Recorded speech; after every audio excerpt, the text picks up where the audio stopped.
무릇 하나님께로부터 난 자마다 세상을 이기느니라. 세상을 이기는 승리는 이것이니 우리의 믿음이니라. 예수께서 하나님의 아들이심을 믿는 자가 아니면 세상을 이기는 자가 누구냐? 이는 물과 피로 임하신 이시니 곧 예수 그리스도시라.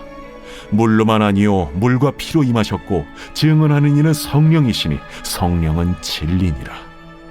증언하는 이가 셋이니 성령과 물과 피라. 또한 이 셋은 합하여 하나이니라. 만일 우리가 사람들의 증언을 받을진대 하나님의 증거는 더욱 크도다. 하나님의 증거는 이것이니 그의 아들에 대하여 증언하신 것이니라. 하나님의 아들을 믿는 자는 자기 안에 증거가 있고 하나님을 믿지 아니하는 자는 하나님을 거짓말하는 자로 만드나니 이는 하나님께서 그 아들에 대하여 증언하신 증거를 믿지 아니하였습니다. 또 증거는 이것이니 하나님이 우리에게 영생을 주신 것과 이 생명이 그의 아들 안에 있는 그것이니라. 아들이 있는 자에게는 생명이 있고 하나님의 아들이 없는 자에게는 생명이 없느니라. 내가 하나님의 아들의 이름을 믿는 너희에게 이것을 쓰는 것은 너희로 하여금 너희에게 영생이 있음을 알게 하려 함이라. 그를 향하여 우리가 가진 바 담대함이 이것이니 그의 뜻대로 무엇을 구하면 들으시니라. 우리가 무엇이든지 구하는 바를 들으시는 줄을 안즉 우리가 그에게 구한 그것을 얻은 줄을 또한 아느니라. 예수 나의 그리스도. 오늘은 세상 앞에선 믿음이라는 제목으로 말씀을 전하도록 하겠습니다. 저는 어릴 적 유명 찬양 인도자가 하는 인사가 되게 멋있었습니다. 어떤 말이냐면 항상 찬양이 끝나면 승리하세요를 이렇게 성도들을 향해, 사람들을 향해 외쳤습니다. 그래서 승리하세요 외치면, 찬양 인도자가 그렇게 외치면 그곳에 있던 청년들, 청소년들 서로 옆에 보면서 이렇게 승리하라고 웃으면서 말하던 그 기억이 저에게는 참 너무 좋은 기억입니다. 사실 제가 학창 시절이어서 사실 그 뜻이 정확하게는 몰랐지만 그 말 자체가 너무 멋있었습니다. 우리가 또 자주 하는 말인 세상에서 승리하시기를 소망합니다. 그러니까 이 말은 분명 다른 성경 본문에서도 그 증거를 또 기원을 찾을 수 있지만 특히 오늘 말씀 가운데서도 그 기원을 우리가 찾을 수가 있습니다. 오늘 말씀을 통해 세상에서 승리한다는 것이 무엇인지 함께 보도록 하겠습니다. 4절 말씀을 먼저 보시면 4절 말씀에 하나님께로부터 난 자가 세상을 이기고 이렇게 말합니다. 그러니까 세상을 이기는 승리는 또한 믿음이라고 말합니다. 그리고 5절을 보시면 하나님의 아들이심을 믿는 자가 세상을 이긴다고 또 말합니다. 그러니까 고로 정리를 좀 해보자면 그러니까 하나님께로부터 난 자는 예수 그리스도가 하나님의 아들이심을 믿는 자입니다. 그리고 이 사람은 예수님에 대한 믿음으로 세상과 싸워 승리한다는 것입니다. 그러니까 고로 우리가 세상과 싸워 이길 수 있는 무기는 다른 것이 아니라 믿음이라는 것입니다. 바로 예수님에 관한 믿음입니다. 근데 요한 1서 말씀은 예수님에 대한 이 믿음에 대해 한 가지 사실에 대해서 주목하고 있습니다. 6절 말씀을 보시면 이렇게 이야기합니다. 물과 피로 임하신 이시니 곧 예수 그리스도시라. 물로만 아니요. 물로만 아니라고 지금 요한일서 말씀이 말하는데 왜 이렇게 요한일서 말씀이 말하냐면 초대교회 당시에 정말 많은 이단 사상들이 있었습니다. 우리가 지금도 정말 많은 이단 사상들이 있지만 이 당시에도 정말 다양한 이단들이 있었는데 그 중에 한 이단은 이렇게 말하곤 했습니다. 예수님께서 세례를 받으실 때, 물이죠. 세례를 받으실 때 하나님의 영이 임했다고 말합니다.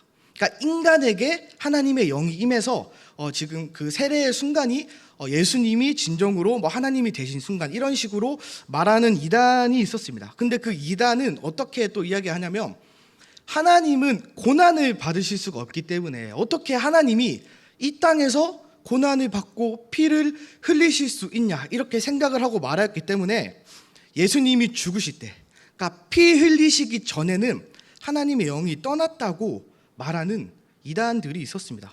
그래서 6절 말씀은 정확하게 거기에 대해서 뭐라 말하냐면 물과 피로 임하신 이시니 그러니까 예수 그리스도는 태어나실 때부터 죽음까지 그 순간까지 완전한 하나님이셨음을 요한 이 말씀은 전하고 있다는 것입니다. 예수님은 이 땅에서 살아간 모든 순간에 하나님이시면서 동시에 인간이셨습니다. 6절 하반절 말씀을 보시면 그러니까 증언하는 이는 성령이시니 성령은 진리이시니라. 요한복음 14장 26절 우리가 잘 아는 말씀인데 보혜사 성령님께서 하시는 역사에 대해서 말을 하고 있습니다. 이제 그 말씀을 보면 보혜사 성령님이 하시는 사역이 무엇이냐? 그 사역은 바로 예수님의 가르침을 기억나게 하고 또 생각나게 한다는 것입니다. 그러니까 고로 성령께서 하시는 역사가 무엇이냐? 이 땅에서 예수님이 오셔서 하신 그 말씀이 진리라고 확증하시는 사역을 감당하고 계신 겁니다. 고로 예수님께서 이 땅에서 하신 모든 말씀은 진리이고 예수님께서 살았던 그 산마저도 진리이심을 성령께서 증언하신다는 것입니다. 8절 말씀을 보시면 성령과 물과 피라 또한 이 셋은 합하여 하나이니라. 그러니까 지금 요한 1서 이 5장 말씀이 말하고 있는 바는 이 물과 피와 성령이 말하고 있는 중요한 예수님에 관한 이 요한 1서만의 특별한 믿음은 무엇이냐면 바로 이 땅에서 사신 예수 그리스도이십니다. 이 땅에서 발을 딛고 사셨고 이 땅에서 말씀하셨고 이 땅에서 그 삶을 살아가셨던 그 예수님에 관한 믿음이 우리가 세상을 이기는 믿음이라고 말하고 있습니다. 그렇다면 우리의 믿음은 예수님께서 이 땅에 사셨다는 것에 기본을 둔다면 우리의 믿음은 예수님이 살아가신 그 방법이 맞다고 고백할 수밖에 없습니다. 요한복음 16장 33절의 말씀에 이런 말씀이 있습니다. 예수님께서는 너희가 환난을 당하나 담대하라 내가 세상을 이기었노라 이렇게 말씀하십니다. 고로 우리가 세상에서 환난을 당할 수도 있으나 담대하라고 말씀하십니다. 왜냐하면 예수 그리스도가 세상을 이기셨기 때문입니다.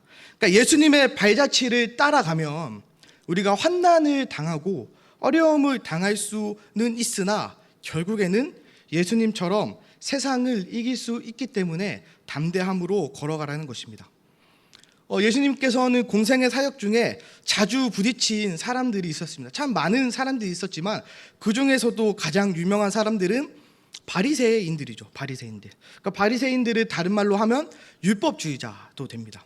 여러분 바리새인은 원래는 좋은 의미였습니다. 그러니까 율법을 철저하게 지키는 정말 경건한 자들이 바리새인이었습니다. 그래서 대부분의 우리가 말씀을 통해 봤을 때는 당연히 바리새인은 못된 사람이지만 그 당시 사람들에게는 바리새인은 지도자이자 사람들 앞장서 있는 리더들이었습니다. 그래서 제가 친한 목사님에게 이렇게 말하기도 합니다. 야, 목사님은 정말 바리새인입니다. 제가 이렇게 장난식으로 던지곤 합니다. 그럼 목사님이 저랑 장난치면서 저를 좀 구박하고 그러시면 제가 또 좋은 의미에서 바리새인 이렇게 얘기하고 넘어가곤 합니다. 그러니까 어쨌든 바리새인은 원래는 경건한 자들이었다는 것이죠. 근데 그러나 문제가 생긴 것입니다. 그 문제가 무엇이냐면 바리새인들이 변질된 것인데 율법을 지키는 것은 너무 소중하고 중요한 것이지만 율법에만 치중한 것입니다. 그러니까 마가복음 7장 8절에는 이런 말씀이 있습니다. 너희가 하나님의 계명은 버리고 사람의 전통은 지키느니라. 그러니까 하나님의 계명을 요약하면 하나님 사랑과 이웃 사랑으로 연결되어야만 하지만 바리새인들이 하는 모든 행동 가운데서는 그들이 겉으로는 경건하게 보일 수 있으나 그 마음에는 아무것도 없었다는 것입니다. 마음에는 사랑이 없이 하는 행동밖에 남지 않았다는 것입니다. 그래서 이 바리새인들이 따르는 이 모습, 이 율법주의를 우리의 말로 조금 더 우리 세대에 가까운 말로 변경을 해보자면 저는 이렇게 말하고 싶습니다. 바로 물질주의입니다. 물질주의. 물질주의는 모든 세상을 그저 눈에 보이는 대로 해석하고 이해하는 것이죠. 그러니까 모든 가치는 물질적인 것이고 눈에 보이는 것이 가치의 전부가 되는 것입니다.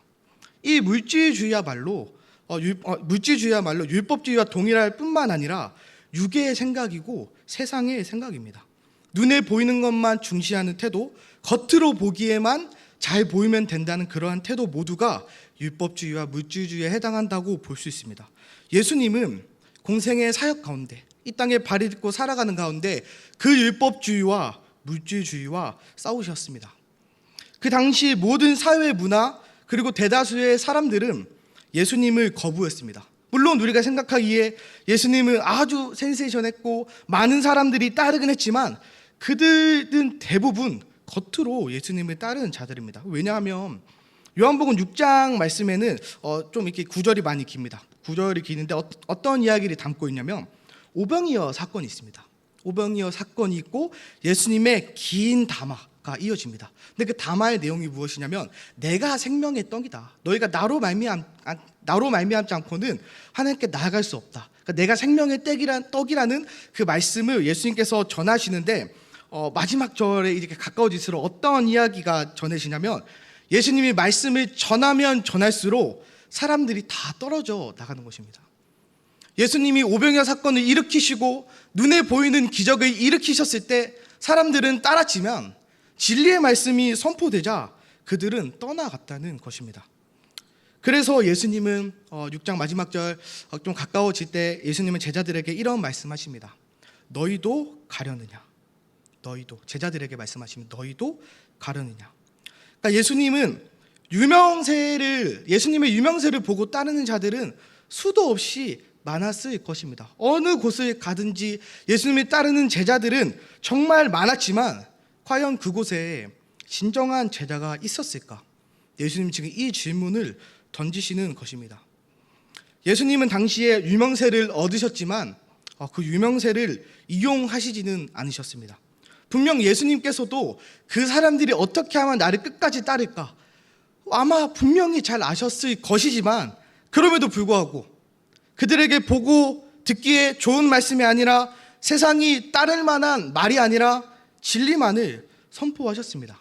그 결과 우리 예수님의 인생은 어떻게 되었죠? 이 땅에서 아웃사이더가 되신 것이죠. 아웃사이더가 된 예수님의 인생의 끝자락에는 무엇이 남아있죠? 십자가에 매달려 죽는 것밖에는 남아있지 않았습니다. 우리도 세상에서 이 기독교 진리를 따르고 살아간다는 것은 예수님과 같이 예수님께서 이 땅에서 살아갔던 그 삶의 방식대로 아웃사이더가 되는 것과 동일합니다. 요즘 세상을 지배하고 있는 가치관들은 정말 다양하지만 제가 정말 직접적으로 제가 가깝게 느끼는 것은 무엇이냐면 개인주의입니다. 개인주의. 규칙과 규범은 다 무너져가고 자기 마음대로 살아가는 세상 가운데 우리가 살아가고 있습니다. 사사기 말씀 마지막 구절 말씀처럼 자기 소견에 옳은 대로 행하는 것이 우리가 살아가는 세상입니다. 근데 그러한 세상 가운데 우리가 말씀을 지키고 말씀이 우리에게 알려주신 그 삶의 방식을 지키고 세상이 보기에는 정말 미련한 그런 아웃사이더의 삶을 살아간다는 것이 쉽지 않다는 것이죠. 아마 많은 청소년들이 이런 말을 들을 것입니다. 저도 많이 들은 말인데 이런 말이죠. 너는 왜 네 인생을 즐기지 못하냐? 너는 왜 재미없게 사냐? 야, 너 하고 싶은 대로 살아라.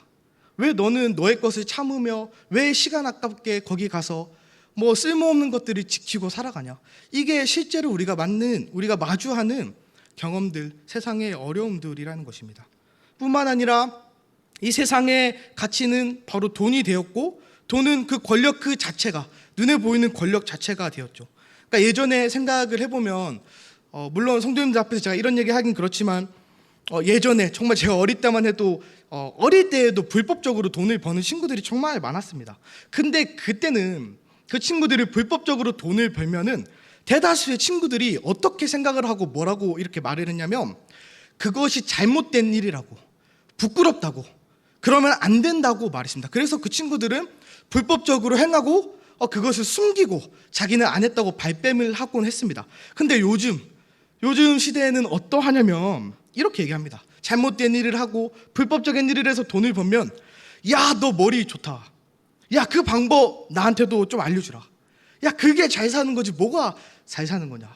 이런 말을 듣는 세상 가운데 우리가 살아간다는 것입니다. 불법을 행하지 않고 그저 열심히 살아가는 것, 이게 원래 정상적인 것임에도 불구하고 우리는 정상적이게 살아감에도 아웃사이더 취급을 받는다는 것입니다. 이러한 세상 가운데 우리가 말씀을 따른다는 것 자체가, 이 말씀의 진리를 따라 살아간다는 것 자체가 십자가를 지는 일과 동일합니다. 그러나 그런 십자가를 지는 삶임에도 불구하고, 우리가 이 말씀을 지키는 것 그 자체만으로도 힘듦에도 불구하고 우리가 성경의 진리를 따르며 아웃사이더로 살아갈 수 있는 이유는 오늘 말씀 12절에 있습니다. 12절 말씀을 보시면 이렇게 말하고 있습니다. 아들이 있는 자에게는 생명이 있고 하나님의 아들이 없는 자에게는 생명이 없느니라. 아들이 있는 자에게는 생명이 있다고 말씀이 우리 가운데 말하고 있습니다. 그리고 13절로 넘어가자면 13절 말씀 함께 읽도록 하겠습니다. 시작. 내가 하나님의 아들의 이름을 믿는 너희에게 이것을 쓰는 것은 너희로 하여금 너희에게 영생이 있음을 알게 하려 함이라. 오늘 읽은 이 말씀이, 요한일서 말씀이 우리 성도들에게, 교회에게 전해진 이유는 바로 이것입니다. 하나님의 아들을 믿는 성도들에게는 영생이 있음을 알게 하려 함이라. 우리 예수님께서는 이 땅에서 가장 위대하고 또 유명한 아웃사이더로 사셨고, 그 끝에는 세상이 보기에는 죽음밖에 없었지만 하나님의 아들을 믿는 우리에게는 그 죽음 넘어서 예수님의 부활이 있음을 우리는 알고 있습니다. 예수님은 죽음 이후에 부활 생명을 사셨고, 그렇기 때문에 예수님께서는 이 땅에서 당당하게 이 땅과는 반대로 세상과는 다르게 살아가셨습니다.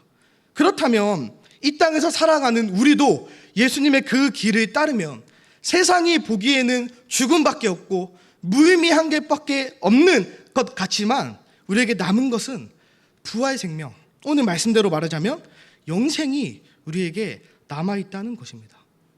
우리가 세상 가운데 살아가는 것, 이 말씀을 지키며 살아가는 것, 이 성경의 가치관을 고수하고 살아가는 것 정말 어렵지만 우리가 그럼에도 말미암아 그 삶을 고수할 수 있음은, 그 삶이 의미 있다고, 그 삶이 맞다고 말할 수 있음은 우리 앞에 영생이 놓여져 있기 때문입니다. 이 영생의 사실을 믿고 주님의 길을, 주님께서 이 땅에서 사셨던 그 길을 동일하게 살아나가시는 모든 성도님들이 되시기를 축복합니다. 그럼에도 우리가 이 땅을 살아갈 때 그렇게 살아가다 보면 이런 일들이 좀 생기죠. 너무나도 세상이 거대해서 마주보기가 싫을 때가 생기죠. 그리고 때로는 눈을 찔끔 감을 때도 있는 것 같습니다. 제가 눈을 질끈 감으면서 산다는 것을 그럼에도 그 삶이 좋다고 또 긍정하는 이유가 한 가지 있습니다. 그게 무엇이냐면 저는 친구들, 이제 고향에 있는 친구들이 대부분 불신자입니다. 그러니까 그 중에는 제가 전도한 친구들도 좀 있지만 제가 이제 서울로 오고 나서는 교회를 안 나가고 이런 친구들이 정말 많더라고요. 그 친구들뿐만 아니고 세상에서 불신자 중에 불신자들이 저와 함께 많은 이야기를 나누는 친구들입니다. 근데 그 친구들과 제가 이렇게 시간을 보내보면 어떤 이야기들이 되냐면 이런 이야기가 생깁니다. 그 친구들이 저한테 이렇게 말합니다. 야, 시온아, 너는 뭐 어떻게 살래? 제가 사투리를 잠시만 쓰겠습니다. 너 뭐 어떻게 살래? 이렇게 말합니다. 야, 너 돈은 버냐? 야, 너 그래가지고 결혼을 하겠냐? 사실 그럴 때마다 제가 답할 수 있는 어떤 의견은 없습니다. 답을 할 수 있는 정확한 말들은 없습니다. 그래서 제가 할 말이 없으니까 그냥 눈 감고 그냥 산다 이렇게 얘기를 해요. 뭐 살 수 있다 이렇게 얘기해요. 그럼 친구들이 또 물어봅니다. 그럼 뭐 어떻게 살 건데? 이러면 제가 또 살 수 있다니까 이러면 또 아니 그래서 어떻게 살 거냐고 이렇게 말합니다. 이거 싸우는 건 절대 아닙니다. 어떻게 살 거냐고 물어보면 제가 걱정 마라, 그냥 살 수 있다, 그냥 봐라, 내 알아 살게 이렇게 얘기를 합니다. 제가 그때마다 할 말이 정말 없지만 눈을 질끈 감고 그냥 고백할 때가 정말 많습니다. 그 친구들은 항상 저를 보면서 한숨을 쉽니다. 아유, 쟤는 저래가지고 어떻게 사냐 한숨을 쉽니다. 이거를 지금 제가 9년째 하고 있습니다. 9년째 하고 있는데 한 3년 전부터 조금의 변화가 생겼습니다. 그게 어떤 변화냐면 저를 종교인으로 인정하기 시작한 것입니다. 성도님들, 제가 지금 하는 말이 잠깐만 듣고 금방 잊으시기를 바랍니다. 왜냐하면 불신자 중에 불신자들이 하는 말입니다. 그러니까 잠시 잊으시기를 좀 바랍니다. 친구들이 제가 처음에 신학을 한다고 서울로 올라와서 목사가 되겠다고 선포하고 그렇게 살아가니까 친구들이 저한테 이런 말을 합니다. 야, 너 목사 될 거면 비료 목사가 되라 이렇게 얘기합니다. 이거 정말 말도 안 되는데 저로서는 정말 열받는 상황이죠. 그 정말 열받는 상황이 이어지는데 3년 전부터 그 친구들이 저한테 뭐라고 얘기를 하면 야 시원아 너는 꼭 좋은 목사가 되라. 야 내가 응원할게. 야 멋있다. 야, 나는 네가 중간에 사실 포기할 줄 알았는데 말 안 바꾸고 네가 말한 대로 살아가는 게 멋있다라고 얘기를 하는 것을 제가 3년 전부터 경험하고 있습니다. 그러니까 그 친구들은 저보다 사회적인 위치가 훨씬 높습니다. 저랑은 비교할 수 없는 이미 다 직장도 잘 가지고 또 좋은 직장에 있는 또 좋은 상황에 있는 친구들이지만 같이 모여서 놀다가 대화를 하다 보면 어느새 제가 그 사람들은 그 친구들은 불신자임에도 불구하고 제가 거기서 권위 있는 사람이 되어버렸습니다. 참 신기한 일이죠. 근데 제가 생각을 계속 하다 보니까 이런 생각에 다다랐습니다. 사실 제가 한 것은 정말 아무것도 없습니다. 제가 그들 앞에서 어떤 특별한 그리스도인의 삶을 보여줬다거나 저는 그렇게 생각하지 않지만 그저 눈 감고 고백하며 살아가니까 예수님 안 믿는 사람들 사이에서 세상 가운데 믿음으로 살고 있구나라는 것을 경험하게 되었습니다. 그로 말미암아 제가 눈 질끈 감고 고백해도 이 땅 가운데 세상을 이길 수 있구나를 경험했습니다.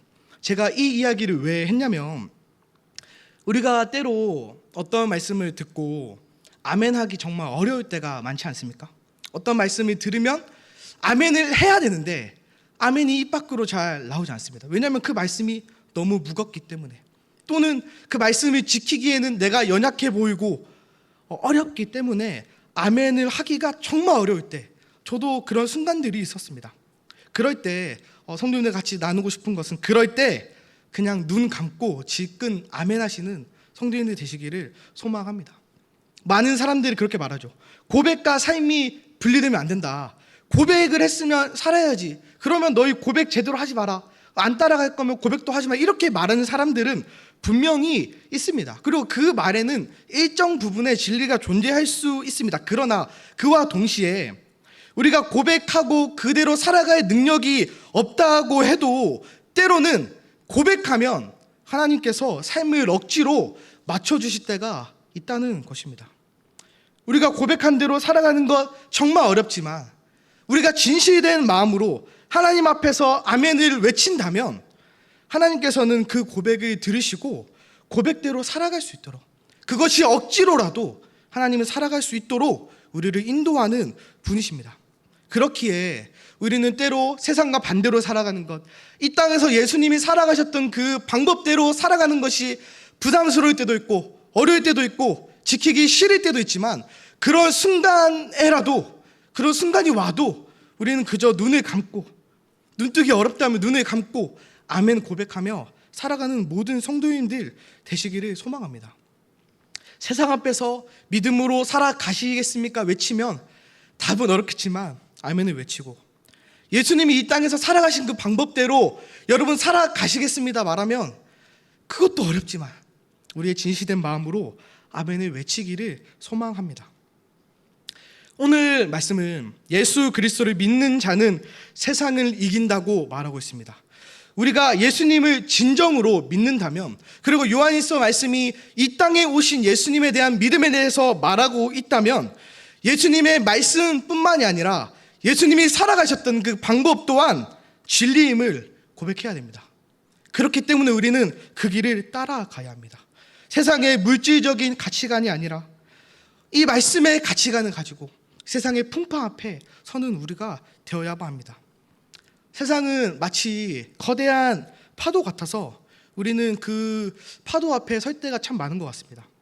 그 거센 파도 앞에서 그것과 맞서 싸울지 아니면 그 파도를 도망치거나 아니면 그 파도에 쉽게 휩쓸려 나아갈지 그런 선 가운데 우리가 설 때가 참 많은 것 같습니다.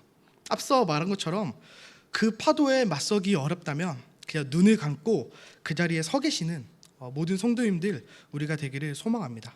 우리의 삶이 고백을 따르지 않는다 하여도 내가 보기에는 내가 그렇게 살 수 없다고 생각하여도 일단 고백하고 진실된 마음으로 고백하면 하나님께서 우리의 고백대로 살게 하실 줄을 믿고 담대하게 이 땅 가운데 살아가는 모든 성도님들 되시기를 소망합니다.